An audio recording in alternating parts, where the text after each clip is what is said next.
Hello guys, ഇന്നത്തെ വീഡിയോക്ക് എല്ലാവർക്കും സ്വാഗതം. ഇന്നലെ സാംസങ് ഇന്ത്യയിലെ രണ്ട് സ്മാർട്ട് ഫോൺസ് ലോഞ്ച് ചെയ്യുകയുണ്ടായി. സാംസങ് ഗാലക്സി M30s അതേപോലെ തന്നെ M10s. ഈ രണ്ട് സ്മാർട്ട് ഫോൺസും M30, M10 എന്നീ രണ്ട് സ്മാർട്ട് ഫോൺസിൻ്റെ ഒരു അപ്ഗ്രേഡഡ് വെർഷനാണ്.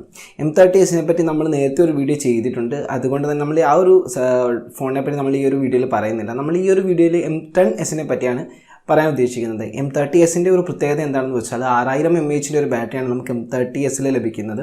അതേപോലെ തന്നെ നമുക്ക് ബാക്ക് സൈഡിൽ ഒരു 48 MB ഒരു ക്യാമറയും ലഭിക്കുന്നുണ്ട്. ഈ M10s വരുന്ന സമയത്ത് M10 ഒരു കംപ്ലീറ്റ്ലി അപ്ഗ്രേഡഡ് പാക്കേജ് നമുക്ക് വേണമെങ്കിൽ പറയാം. അത് ഡിസ്പ്ലേ നോക്കിയാലും നമുക്ക് പ്രൊസസ്സർ നോക്കിയാലും അതേപോലെ ബാറ്ററി നോക്കിയാലും നമുക്ക് നല്ലൊരു അപ്ഗ്രേഡേഷൻ കാണാൻ സാധിക്കും.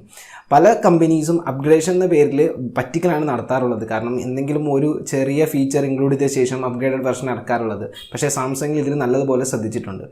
ഈ M10s ഇന്ത്യയിൽ ഒരു സിംഗിൾ വേരിയൻ്റാണ് ലോഞ്ച് ചെയ്യുന്നത്. 3GB 32GB വേരിയൻ്റാണ് ഇന്ത്യയിൽ ലോഞ്ച് ചെയ്തിരിക്കുന്നത്. അതിൻ്റെ വില വരുന്നത് 8,999 രൂപയാണ്. ഇത് ഒരു ഓഫർ പ്രൈസാണ്. അതായത് ദീപാവലി ആ ഒരു ഫെസ്റ്റിവൽ സീസണിലേക്ക് വേണ്ടിയുള്ള ഒരു ഓഫർ പ്രൈസാണ്. ആ ഒരു ഫെസ്റ്റിവൽ സീസൺ കഴിഞ്ഞ് കഴിഞ്ഞാൽ ഇതിൻ്റെ പ്രൈസിങ് കൂടാൻ സാധ്യത വളരെയധികം ഉണ്ട്. അതേപോലെ തന്നെ ഇത് സെയിൽ ചെയ്യുന്നത് ആമസോൺ വഴി സെപ്റ്റംബർ 29 മുതലാണ് നമുക്ക് സെയിൽ സ്റ്റാർട്ട് ചെയ്യുന്നത്. ഫസ്റ്റ് തന്നെ ഈ ഒരു സ്മാർട്ട് ഫോൺ ആർക്കൊക്കെ ഉപയോഗിക്കാമെന്ന് വെച്ചാൽ, ഇപ്പോൾ നിങ്ങൾ ഒരാൾക്കൊരു സ്മാർട്ട് ഫോൺ ഗിഫ്റ്റ് കൊടുക്കാൻ താല്പര്യമുണ്ടെങ്കിൽ, അല്ലെങ്കിൽ നിങ്ങളൊരു സെക്കൻഡറി സ്മാർട്ട് ഫോൺ തിരഞ്ഞ് നടക്കുകയാണെങ്കിൽ, അല്ലെങ്കിൽ നിങ്ങൾക്ക് നിങ്ങളുടെ അച്ഛനും അമ്മയ്ക്കും ഒരു സ്മാർട്ട് ഫോൺ മേടിച്ച് കൊടുക്കാൻ താല്പര്യമുണ്ടെങ്കിൽ, അങ്ങനെയുള്ളവർക്കൊക്കെ തീർച്ചയായിട്ടും ബഡ്ജറ്റുള്ള സെഗ്മെൻറ്റിൽ പർച്ചേസ് ചെയ്യാവുന്ന ഒരു സ്മാർട്ട് ഫോണാണിത്. ഇനി നമുക്ക് ഇതിൻ്റെ സാംസങ്ങിൻ്റെ സ്മാർട്ട് ഫോൺസിൻ്റെ ഏറ്റവും വലിയൊരു പ്രത്യേകത അതിൻ്റെ സാർ വാല്യൂ എപ്പോഴും കുറവായിരിക്കും. ഈ ഒരു സ്മാർട്ട് ഫോണിൻ്റെ സാർ വാല്യൂ എന്ന് പറയുന്നത് 0.398 സംതിങ് ആണ്. ഓക്കെ, ഇനി നമുക്ക് ഡിസൈനിലേക്ക് വരുന്ന സമയത്ത് M10 ഒരു സെയിം ഡിസൈനാണ് നമുക്ക് ഈ ഒരു സ്മാർട്ട് ഫോണിലും ലഭിക്കുന്നത്. ബാക്കിൽ കർവ്ഡ് എഡ്ജസ് ആണ്. അതേപോലെ തന്നെ പോളികാർബണേറ്റിൻ്റെ ഒരു പ്ലാസ്റ്റിക് ബോഡിയാണ് നമുക്ക് ബാക്കിൽ ലഭിക്കുന്നത്. M10 വ്യത്യസ്തമായിട്ട് ഇവിടെ നമുക്കൊരു ഫിംഗർ പ്രിൻറ്റ് സ്കാനർ അവർ പ്രൊവൈഡ് ചെയ്തിട്ടുണ്ട്. ഇനി Type-C പോർട്ടാണ് ലഭിക്കുന്നത്. 3.5 mm ജാക്ക് ഇൻക്ലൂഡഡ് ആണ്. ട്രിപ്പിൾ സ്ലോട്ടാണ് ലഭിക്കുന്നത്. അതിൽ നമുക്ക് 2 നാനോ സിമ്മും ഒരു മെമ്മറി കാർഡും ഇടാൻ സാധിക്കും. അതിൽ തന്നെ നമുക്ക് മെമ്മറി കാർഡ് 512 GB വരെ എക്സ്പാൻഡ് ചെയ്യാനും സാധിക്കും. ഇനി ഡിസ്പ്ലേ പറ്റി പറഞ്ഞ സമയത്ത് 19.5:9 ആസ്പെക്ട് റേഷ്യോയിൽ 6.4 ഇഞ്ചിൻ്റെ ഒരു സൂപ്പർ അമോൾഡ് ഡിസ്പ്ലേ ആണ് നമുക്ക് ലഭിക്കുന്നത്. ഇതൊരു 720p ഡിസ്പ്ലേ ആണ്. നമ്മളെ M10 M30 കാണുന്ന പോലെ ഇൻഫിനിറ്റി V ഡിസ്പ്ലേ ആ ഒരു മോഡലിലുള്ള ഒരു ഡിസ്പ്ലേ ആണ് നമുക്ക് ലഭിക്കുന്നത്. അപ്പോൾ ഡിസ്പ്ലേ വെച്ച് നോക്കുന്ന സമയത്ത് സാംസങ് എന്നൊരു കമ്പനി മറ്റുള്ള എല്ലാ സ്മാർട്ട് ഫോൺ ബ്രാൻഡ്സിനെയും വെച്ച് നോക്കിക്കഴിഞ്ഞാൽ ഏറ്റവും നല്ല ഡിസ്പ്ലേസ് പ്രൊവൈഡ് ചെയ്യുന്ന ഒരു കമ്പനിയാണ്. അതുകൊണ്ട് തന്നെ ഡിസ്പ്ലേയുടെ കാര്യത്തിൽ നമുക്ക് 100% ഗ്യാരണ്ടിയാണ്. സൂപ്പർ അമോൾഡ് ഡിസ്പ്ലേ ആണ്. സാംസങ്ങിൻ്റെ തന്നെ ഏറ്റവും ബെസ്റ്റ് ഡിസ്പ്ലേ. അതായത് 9,000 രൂപയ്ക്ക് നിങ്ങൾക്ക് കിട്ടാവുന്നതിൽ ഏറ്റവും ബെസ്റ്റ് ഡിസ്പ്ലേ ആണ് നിങ്ങൾക്ക് ഈ ഒരു സ്മാർട്ട് ഫോണിൽ ലഭിക്കുന്നത്. ഇനി പ്രൊസസ്സറിൻ്റെ കീസ് വരുന്ന സമയത്ത് ഇതിലും നല്ലൊരു അപ്ഗ്രേഡേഷൻ കൊണ്ടുവന്നിട്ടുണ്ട്. Exynos 7884B എന്നൊരു പ്രൊസസ്സർ, ഒക്ടാ കോർ പ്രൊസസ്സറാണ് ഇവിടെ യൂസ് ചെയ്തിരിക്കുന്നത്. അതിൽ 2 Cortex A73യും 6 Cortex A53യുമാണ് യൂസ് ചെയ്തിരിക്കുന്നത്. ക്ലോക്ക് ചെയ്തിരിക്കുന്ന സ്പീഡ് എന്ന് പറയുന്നത് 1.6 GHz ആണ്. ഇനി GPU വരുന്നത് Mali G71 എന്ന് പറഞ്ഞ GPU ആണ് വരുന്നത്. അപ്പോൾ അത്യാവശ്യം നല്ലൊരു പെർഫോമൻസ് ഈ ഒരു സ്മാർട്ട് ഫോണിൽ നിന്ന് നിങ്ങൾക്ക് പ്രതീക്ഷിക്കാം.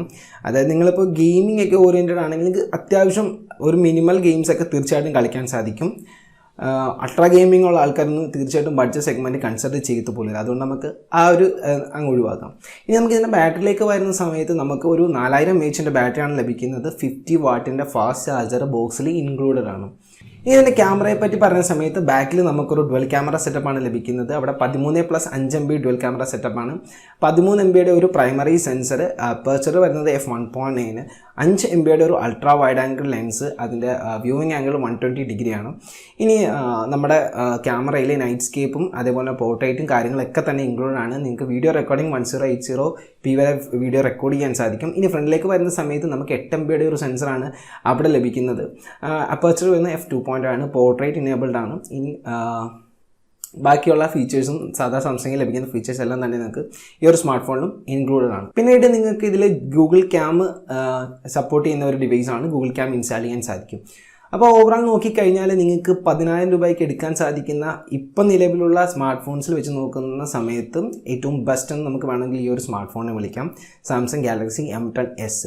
ഓർക്ക് ആമസോണിൽ കൂടെ സെപ്റ്റംബർ 29 ആയിരിക്കും ഇതിൻ്റെ സെയിൽ സ്റ്റാർട്ട് ചെയ്യുന്നത്. 9,000 രൂപയ്ക്കായിരിക്കും നിങ്ങൾക്ക് ഈ ഒരു സ്മാർട്ട് ഫോൺ അവൈലബിൾ ആയിട്ടുള്ളത്. പിന്നീട് അത് 10,000 രൂപ ആവാനുള്ള ചാൻസാണ് കാണുന്നത്.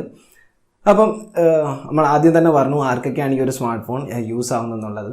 അപ്പോൾ ഈ ഒരു വീഡിയോ ഇഷ്ടമെങ്കിൽ തീർച്ചയായിട്ടും ചാനൽ സബ്സ്ക്രൈബ് ചെയ്യുക. തൊട്ടുള്ള ബെല്ലൈക്കൻ കൂടി എനേബിൾ ചെയ്യുക. അടുത്ത വീഡിയോ കാണുന്നവരെ ബൈ ബൈ.